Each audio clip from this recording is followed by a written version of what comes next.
Welcome, everyone, to the Unshakable Courage Show. I am your host, Kim Glass, and we are continuing our conversation today about helping our listeners move through those irrational fears with courage.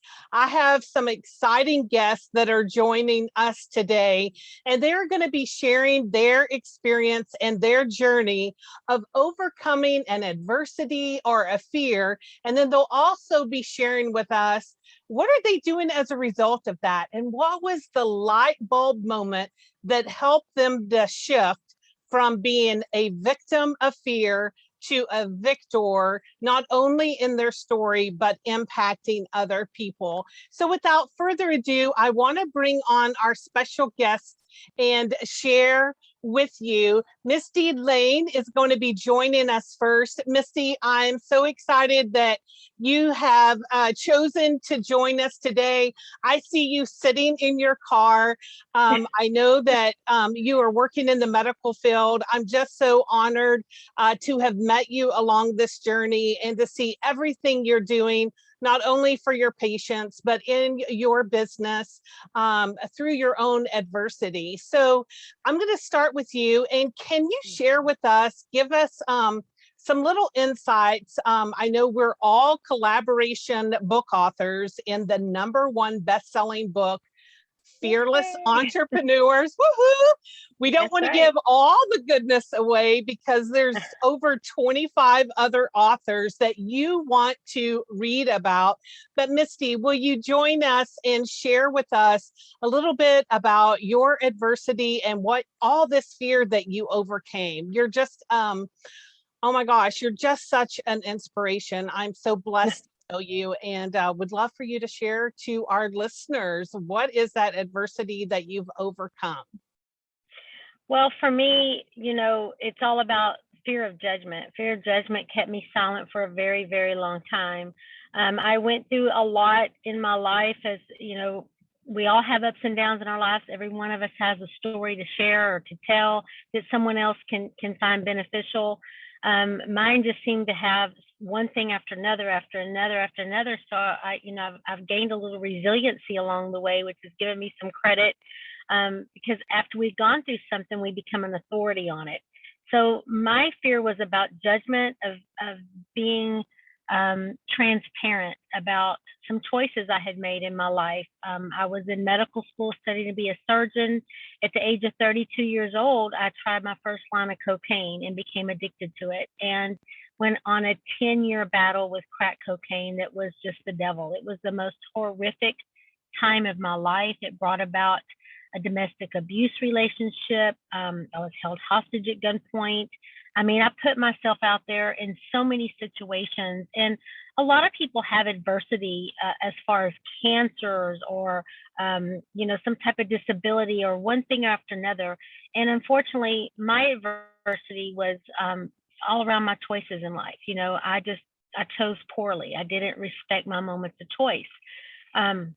This cocaine addiction brought me through a roller coaster of different events.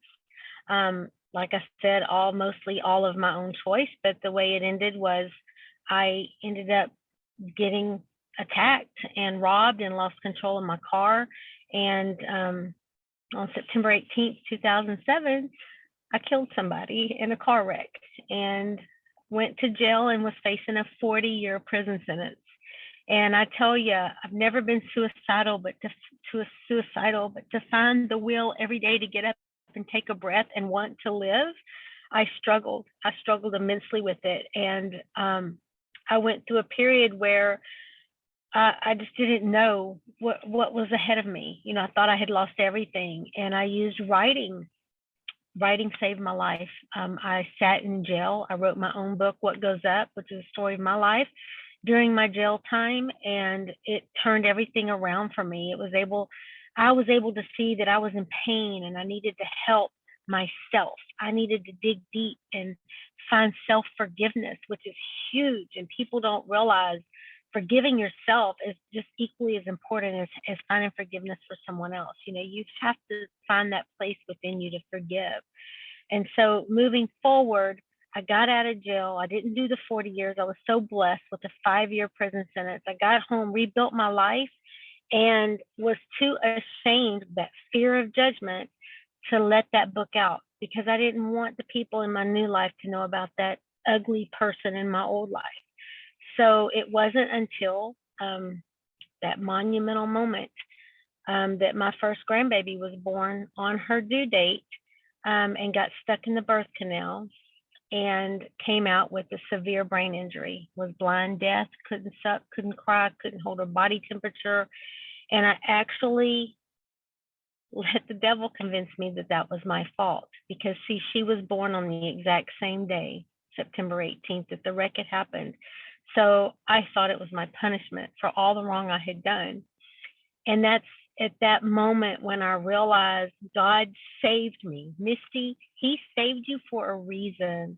And it wasn't to hide behind fear of judgment. It was to step up and speak out and learn to be transparent, so that other people, you make it help ease their suffering along the way somewhere. Wow, Mistie, I just so honor you in so many areas. And, you touched on a couple of keywords: judgment. That Yeah. is a true fear that so many people fear. And sometimes it's the judgment of other people. But like you said, it also can be the judgment of ourselves, and that guilt and that shame of what we've been through. But I have to say, meeting you just a few months ago and being on this journey in this book, you're truly a light in this world in so many areas. And I know your date, September 18th, is coming up, and I just honor you. I honor you Thank you. for speaking up, sharing your light, sharing everything that you are and how you're impacting and helping other people. And so can you just share with us, I know you've got to run in just a couple minutes, but can you share with us, on the other side of all of your just amazing story of overcoming and shifting from being a victim to victorious over what you have gone through, and the hard stuff and the resiliency. When I think of Mistie Layne, I think of resiliency and the Yeah. tenaciousness to hang on, just hang on, and let's get to the other side. How are you helping people? I know you have your own business as well I as do. helping out in the healthcare, but how are you helping your clients today as a result of what you've been through? Well, my business is step up and speak out. So what I do is I instill the courage into people to step up and face their truth, face the music, and take accountability for their own actions and whatever outcomes that brought them.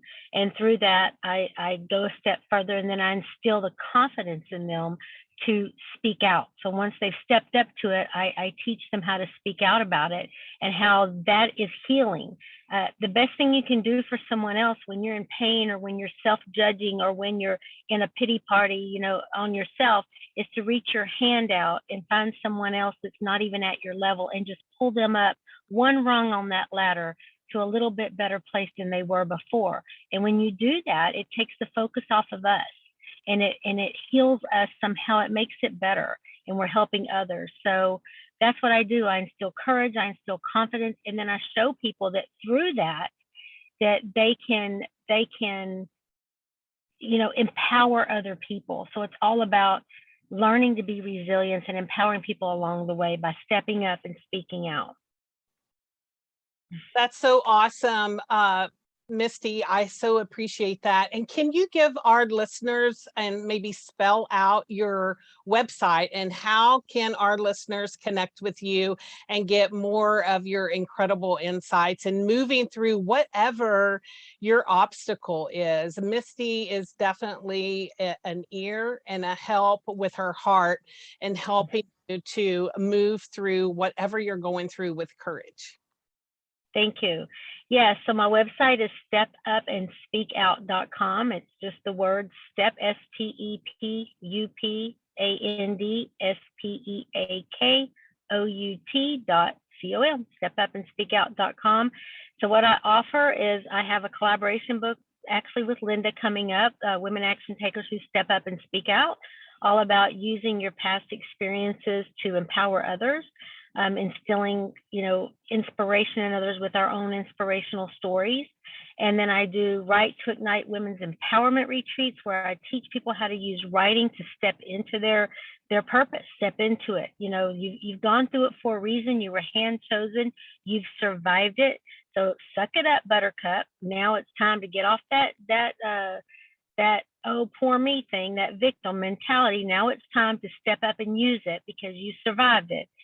So I do these empowerment retreats with women for writing, and then I'm also going to be doing the speak out portion, which are going to be workshops where you actually get on a stage for your first time, or even if it's not your first time, and you learn how to speak your story, so that it's not about you, it's about the people that are hearing it on the other end. I love that. Mistie, thank you so much. For those that are listening to us and not able to see Mistie, she's sitting in her car. She took a quick break from the hospital that she works at. She's taking care of so many healthcare patients right now. I just honor everything that you're about. And I thank you so much for joining us. And Mistie, Mistie, Layne, Layne. Make sure you connect with her. She's just a walking light in this world. And I am so blessed along this journey and sharing our story, we were able to connect. And so thank you so much for being with us today. And I look forward to seeing you soon.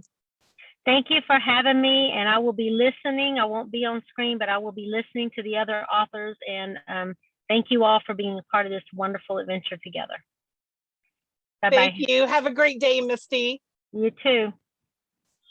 Wow. If you think that you can't get on the other side of fear, I am here to tell you, you just heard an incredible story that will help you move through whatever obstacle that you have. And so, Mistie is just an example of the other inspiring authors that are in the Fearless Entrepreneurs book that we've had the opportunity to connect and get to know. And now they're sharing their story, not only in book form, but also on podcast and speaking. And so our next special guest that's joining us is Lois Koffi.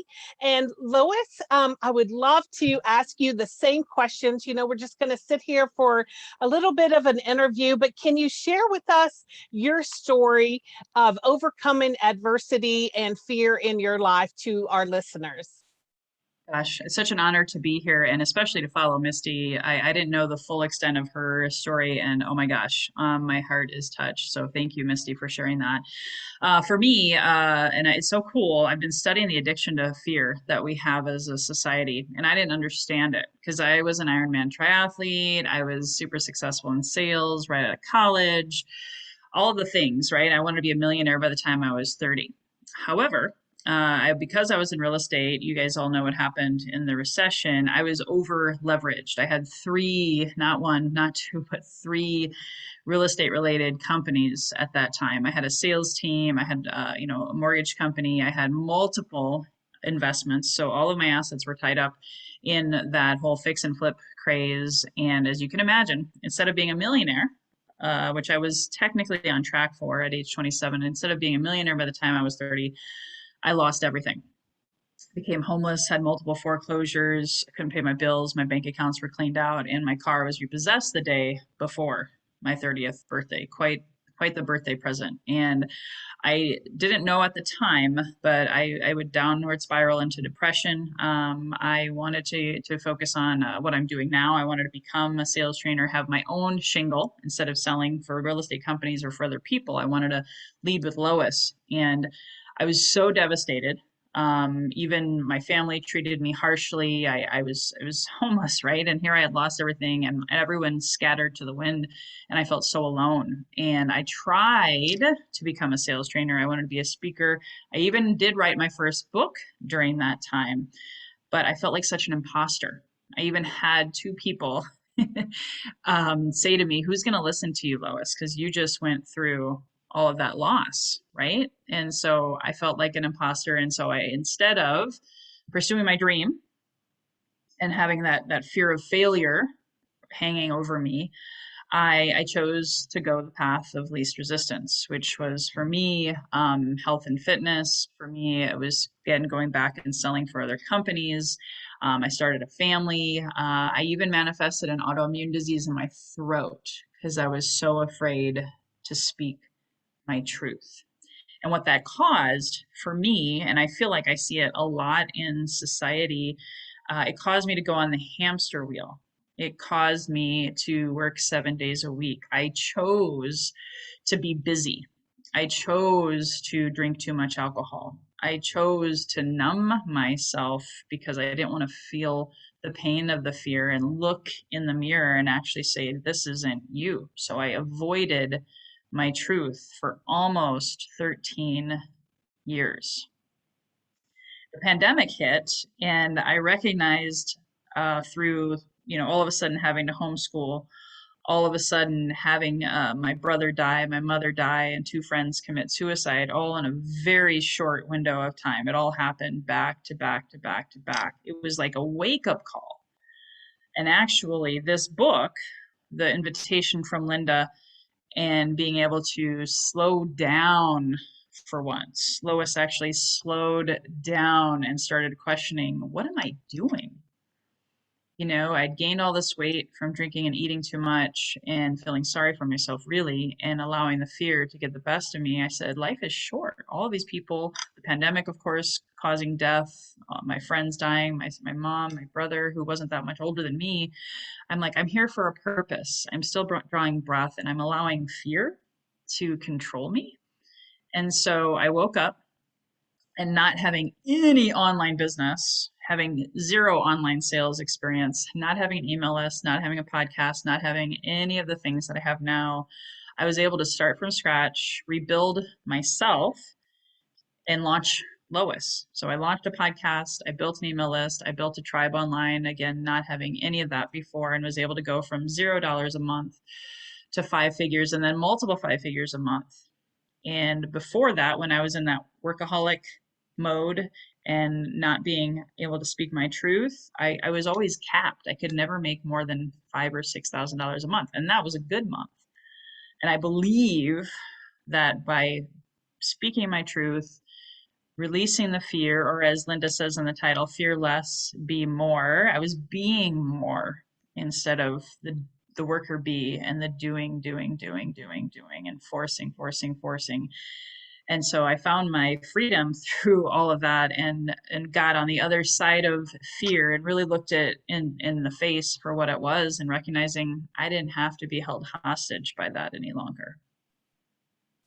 Wow, Lois, that is an amazing journey and a story. And again, that imposter syndrome feeling, it is something that keeps people stuck. And so, when we talk about fear, like, what are people going to think if they find out? And I so appreciate your story and the time that it took you to share that. Sometimes we don't share in real time because we're going through the healing of it. And I think that's so important on our journey to get through some of the healing, to be able to even speak and share it. And so I honor your story. I'm so glad that you've shared your voice. I know I have a couple of clients right now that have been in conversation with me about the imposter syndrome and what if I tell my story? What is my family gonna think? Who are these people that I've worked with gonna think? And it is something that really holds people back. And it's just kind of like Mistie mentioned, that fear of judgment. Sometimes it comes through our thought of what other people are going to think. But I think oftentimes, more than not, it's our internal dialogue to ourselves of, oh, what if they find out about this? And so I so appreciate you sharing your story. And then can you tell us what is your business today and how are you helping people on the other side of this incredible fear that you had and losing everything and rebuilding?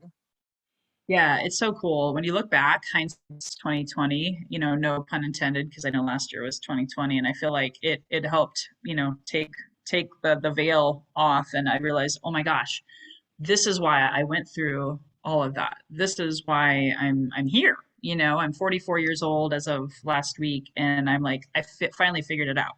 So I'm just letting you guys know every step along the way, every door that closes, the other one opens. It's like amazing to look back. And now I look back at all the success. So I put together programs based on my 22 years in both offline sales and online sales. Because I see sales as service. It's your calling, it's your purpose. It's not a swear word. So that's part of my passion. I want to be the top female sales trainer in the world by the age or by 2030 is my vision. And to be able to help shift that paradigm. And once people overcome that fear of sales or the being seen as a salesperson and understand the right way to build their business, I teach permission-based selling, and it applies to both offline, but very much to this day, the online world. So I have done with you and done for you permission-based lead generation and sales processes programs to take people from 0 to 20K months in 6 months guaranteed, and then stay at 20K, or if their goal is 10K, I'll work with people, but specifically coaches, speakers, authors, podcasters, and holistic healers hire me to be able to clean up those sales processes, be able to have healthy and wealthy lives, because a lot of times people, they do too much. That's why I had to go through those years of workaholism and spinning my wheels and recognizing like, hey, wait a minute, it's not really working smart. That's working stupid. Pardon the expression, but it was. So creating that time schedule and that time freedom is also a part of my passion. So being able to take people through my Done With You and then of course my Done For You coaching programs, helping them build that email list, build that asset, build that sales process. And the cool thing is I work myself out a job. Once they build it in that 6 or even 12 month time frame, they can go on and produce $1 million business as long as they lay the right foundation, the right principles, and have that asset built from ground zero, just like I did. So I'm actually taking people through my 22 years of experience in just 6 months or 12 months and guaranteeing their successful results. Wow, that is incredible. And you mentioned sales. Again, that word is often fearful to people because they don't understand it. They think they're pushing something. I mean, all of these reasons that are similar to these irrational other fears that we've talked about. That is definitely something that we've encountered along the journey in helping other people as well. And so, Lois, I thank you so much for sharing. Can you share with our listeners how we can stay connected with you and where can we find you out on your website? Absolutely. If you go to my website is simply my first name, last name.com. So loiskoffi.com, LOISKOFFI.com. But I'd also invite you to check out my podcast, Healthy and Wealthy and Wise. You can find that also at loiskoffi.com. And then I also have a Facebook group. If you go into Facebook and you look for permission-based selling, scaling coaches and high ticket leaders to 20K months with my techniques.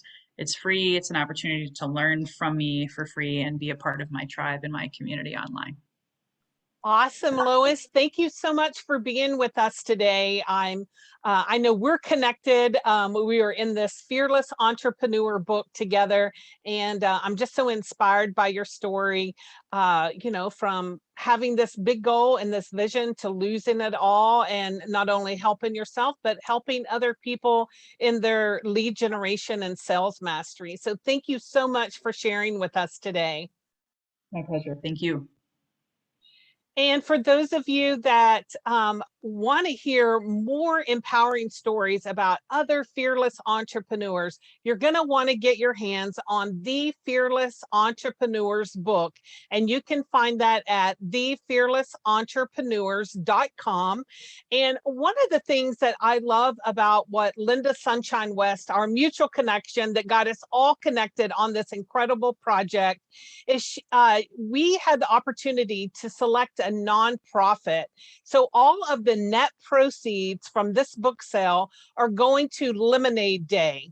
And so you'll want to check them out, especially if you're an entrepreneur. How many of you ever had a lemonade stand in your neighborhood growing up? I know I did, and I know so many of my neighborhood friends did, and we all supported each other through that journey. And so the Lemonade Day, it's lemonadeday.org, and it helps kids learn all about entrepreneurship and setting up their own lemonade stand. So you'll definitely want to check them out. Again, the book is thefearlessentrepreneurs.com. And not only will you be hearing from Lois and Mistie, but there's 28 other inspiring entrepreneurial stories of how they have overcome fear and how they're helping people today in their business. So you'll want to make sure that you check that out.